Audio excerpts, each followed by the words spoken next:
saya Nurlela, salah satu peserta Latsar CPNS tahun 2020 Angkatan 10 Puslat Bangkani Odelan Samarinda. Di video kali ini saya akan memaparkan salah satu dari nilai-nilai dasar etika, yaitu mengenai anti korupsi. Di kelas tadi sungguh menarik mengenai pengertian atau materi mengenai anti korupsi yang disampaikan oleh Bapak Hari. Nilai dasar dari sebuah perbuatan atau anti korupsi diantaranya nilai dasarnya itu kita harus senantiasa bersikap jujur, peduli, mandiri, disiplin, tanggung jawab, kerjasama, harus hidup sederhana, berani, dan juga adil. Sehingga untuk terus menanamkan nilai-nilai tersebut, awalnya kita harus mempunyai niat dulu akan pentingnya untuk menjaga kesadaran kita terhadap buruknya perilaku korupsi, jangan sampai kita melakukannya. Pemaparan di kelas tadi mengenai anti korupsi, awalnya kita ditanamkan kesadarannya bahwa perilaku korupsi tersebut sangatlah tidak bagus.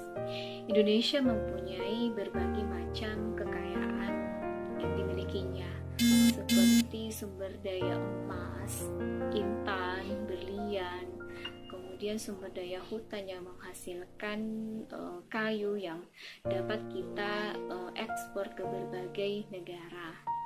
Akan tetapi dengan kekayaan yang dimilikinya tersebut juga disertai dengan tingkat kemiskinan yang terus mengalami perkembangan dan jumlahnya sangat banyak.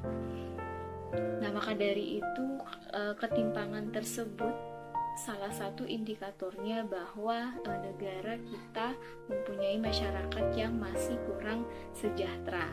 Salah satu penyebabnya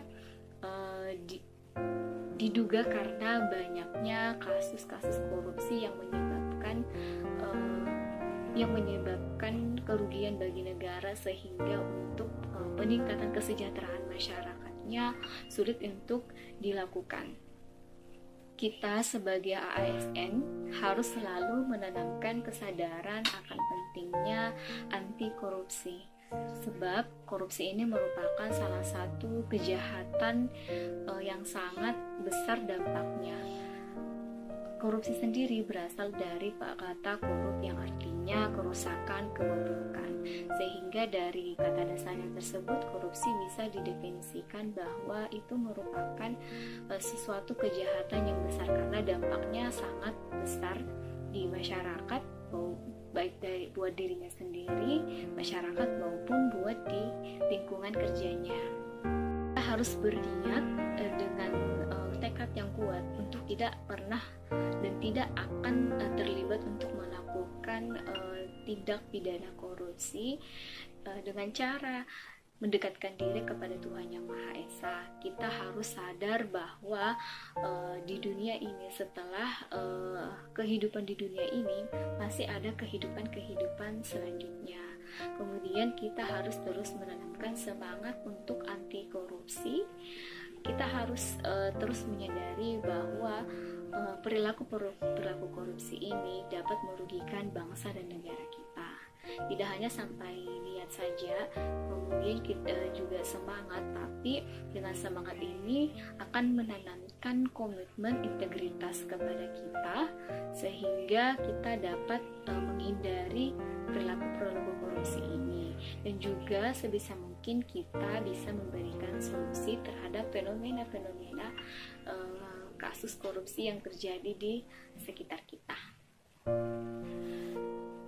Di kelas tadi dari berbagai kasus yang kami bedah mengenai kasus-kasus korupsi dari luar negeri maupun di dalam negeri itu sangatlah banyak. Bahkan mungkin untuk kasus korupsi ini tidak akan hilang begitu saja jika dalam melaksanakan tugas kita tidak disertai dengan rasa amanah dan juga penuh dengan tanggung jawab, maka perilaku korupsi ini tidak pernah akan terhenti. Maka dari itu, mulai dari sekarang, marilah kita menanamkan niat dari diri sendiri dulu, sebab salah satu penyebab korupsi yaitu adanya sifat diri yang tidak baik. Kita misalnya tidak berintegritas, kemudian tidak amanah dalam menjalankan tugas-tugas kita.